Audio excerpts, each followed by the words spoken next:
लगा सका ना कोई उसके कद का अंदाजा, वो आसमां है मगर सर झुका के चलता है। याद करो कि जब डॉक्टर बाबा साहब अंबेडकर के संविधान को बदलने के लिए भाजपा पूरे देश में नारे लगा रही थी, तब संविधान के लिए कौन खड़ा हुआ? याद करो जब देश की संसद में खड़े होकर के गृह मंत्री अमित शाह जी ने कहा कि बहुत अंबेडकर अंबेडकर अंबेडकर करते रहते हो, अगर इतना भगवान का नाम लेते तो 7 जन्मों के लिए स्वर्ग मिल जाता। हम लोग कांग्रेस पार्टी के लोग, पूरी कांग्रेस पार्टी, राहुल गांधी जी, खड़गे साहब उठ करके खड़े हो गए और हमने कहा कि आप डॉक्टर बाबा साहब अंबेडकर का अपमान कर रहे हैं। इस देश के दलितों के लिए, पिछड़ों के लिए, महिलाओं के लिए, नौजवानों के लिए डॉक्टर बाबा साहब अंबेडकर भगवान से कम नहीं है। आप उनका अपमान नहीं कर सकते हैं। संविधान बचाने के लिए, उनके सिद्धांत बचाने के लिए अगर इस देश में कोई लड़ रहा है तो कांग्रेस पार्टी लड़ रही है। मैं तुम्हें अपने उसूलों की कसम देता हूं, मुझको मजहब के तराजू में न तौला जाए। मैंने इंसान ही रहने की कसम खाई है, मुझको हिंदू या मुसलमान न समझा जाए। ये लड़ाई बहुत महत्वपूर्ण है। चिरागों के सफर में दबदबा हो आंधियों का, तो फिर अंजाम जुल्मत के सिवा कुछ भी नहीं होगा। ये दुनिया नफरतों के आखिरी स्टेज पर है, इलाज इसका मोहब्बत के सिवा कुछ भी नहीं होगा। साथियों, जो पूरे देश में एक नफरत का माहौल बनाना चाहते हैं, लेकिन कांग्रेस पार्टी इस देश में लोकतंत्र को बचाने की और डॉक्टर बाबा साहब अंबेडकर के संविधान को बचाने की लड़ाई लड़ रही है। हम सायादार पेड़ जमाने के काम आए और सूखने लगे तो जलाने के काम आए। कच्चा समझ के बेच न देना मकान को, शायद कभी ये सर को छुपाने के काम आए। कि कहां सोया है चौकीदार, कहां बैठा है पलटी मार।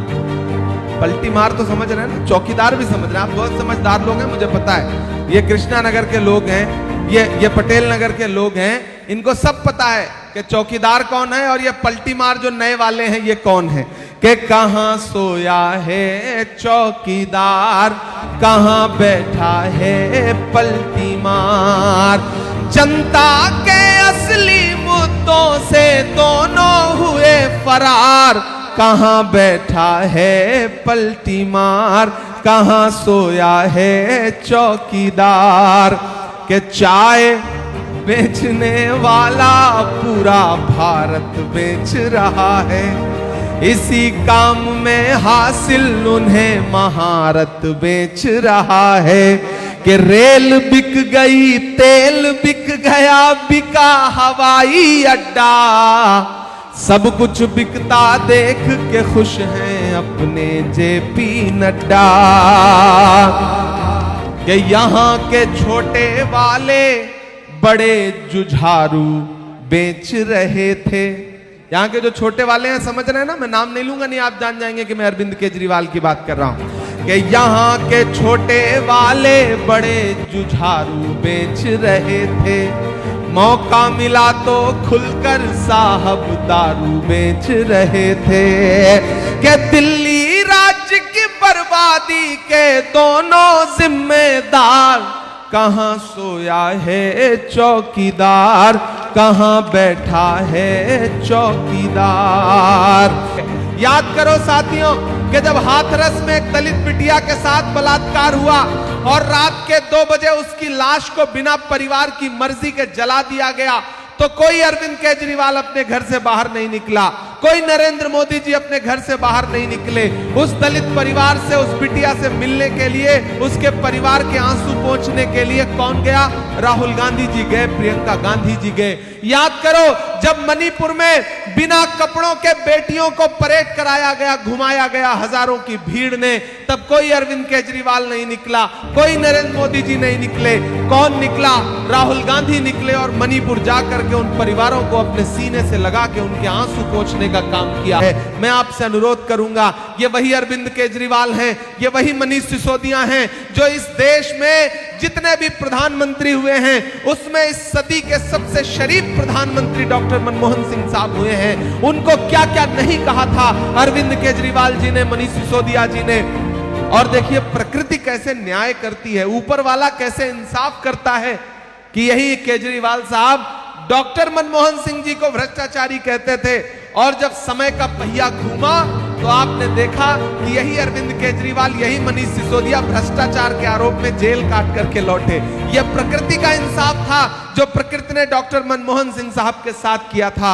आज डॉक्टर मनमोहन सिंह साहब दुनिया में नहीं हैं, वो हमें छोड़ के पिछले कुछ दिनों पहले चले गए। शीला जी हमारे बीच में नहीं हैं, लेकिन जितने फ्लाईओवर शीला जी ने बनाए, जितनी सड़कें शीला जी ने बनाई, जितनी मेट्रो स्टेशन शीला जी ने बनाए, आज तक अरविंद केजरीवाल जी उसमें कोई इजाफा नहीं कर सके।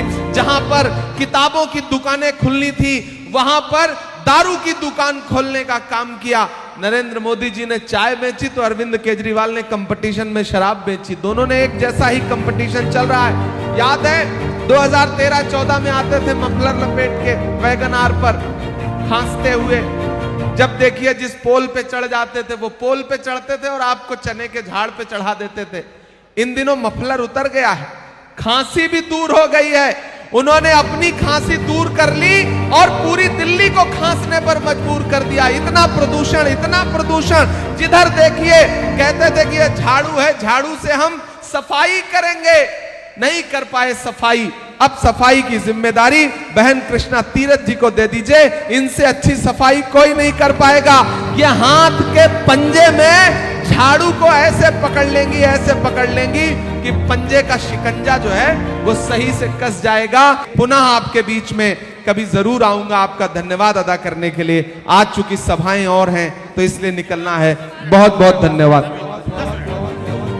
मैं निवेदन करूंगा, हमारी परम आदरणीय आपके महबूब नेता, हमारे मशहूर शायर, राज्यसभा सांसद भाई इमरान प्रतापगढ़ी जी को संविधान की बात चल रही है तो बाबा साहब का मोमेंटो दे करके आदरणीय श्रीमती कृष्णा तीरथ जी, श्री इमरान प्रतापगढ़ी जी को दोनों हाथ उठा करके इस बात का आगाज कीजिए कि संविधान सुरक्षित था, है और हमेशा रहेगा। कांग्रेस पार्टी, इमरान प्रतापगढ़ी।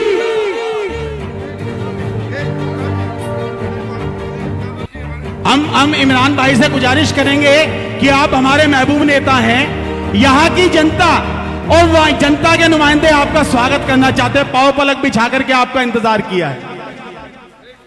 ये हमारे आशीर्वाद में इतनी दुआएं हैं कि परमात्मा आपको दीर्घायु रखे, आप हमेशा चढ़ती कला रहे। अब्दुल वाहिद भाई आ जाओ यार।